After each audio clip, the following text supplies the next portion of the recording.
Hey guys, welcome to Herding Little Cows to the Glory of God. We are in our van. We are at the library.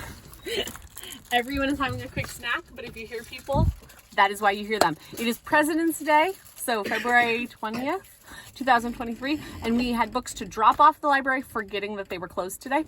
I wanted to do a quick video because these are books that we enjoyed. I've got a couple different stacks. I wanted to mention them because they're books that I would like to look up again when the next set of kids is old enough to read them. So I wanted to say them. So a couple of the books I found because I looked at the book Honey for a Child's Heart, which tells about picture books and things that they think are good for kids, kind of safe reads. So I looked up some books from there. So I'm going to tell you a little bit about the books we got. So one set of books we got are these math start books. We enjoyed them because they just introduce a math concept and kind of why you would need to know that math concept. They've got different levels, 1, 2, and 3, and we've just enjoyed the books that we've read. Like, trying to remember one that this one, they had to add double-digit numbers because they were trying to get to a certain number so they could win the prize. It's just a cute book.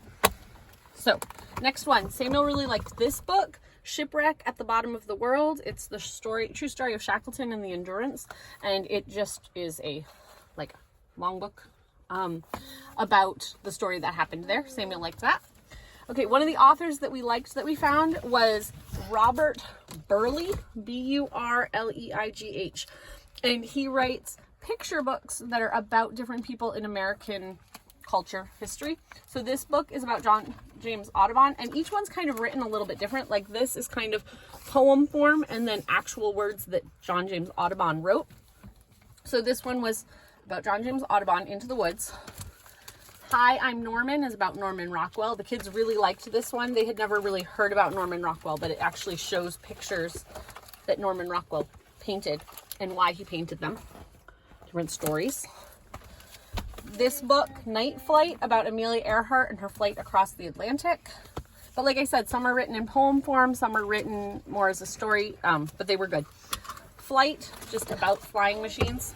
And most of them have true facts at the end about these different things. Wilbur Wright meets Lady Liberty. This one is not, most of these are fairly long. This one's not very long, but it talks about colors on a train of a little boy traveling. And then Abraham Lincoln Comes Home. Did we read this one, guys? I did. I was thinking. Okay, not everyone read this one, but it's about when Abraham Lincoln died and the train taking him around the country. We're going to keep this one since it didn't get finished. Put that in the other bag.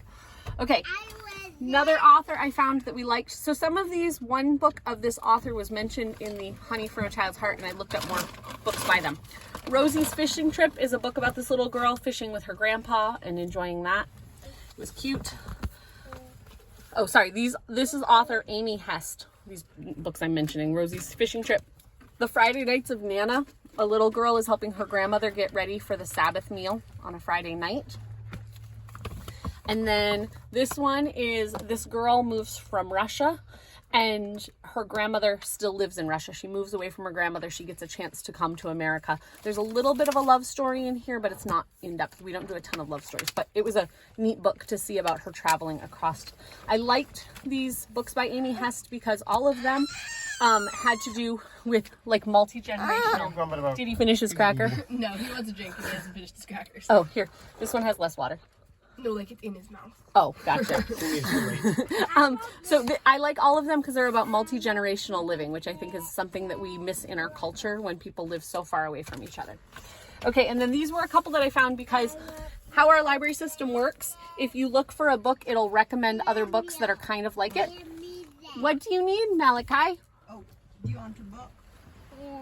Oh, they're trying to find other. So we went through. I want this. We went through our library bag this morning while we were at the laundromat and figured out which books we wanted to keep. So this book, Dawn Fitzgerald, called Vinnie and Abraham, and it's about the girl who sculpted Abraham Lincoln's bust, and she was the first girl to have done that. This book by Tina Nicholas Corey, Hanging Off Jefferson's Nose, is about the guys who sculpted Mount Rushmore, which was very interesting. And then this book, Jeremiah Learns to Read by Joe Ellen Bogart, is about just a guy who didn't know how to read when he was a kid and learning to read. we're going to go because we've got some grumpy kids and we got to return the books. We will talk to you guys later on Herding Little Cows to the Glory of God.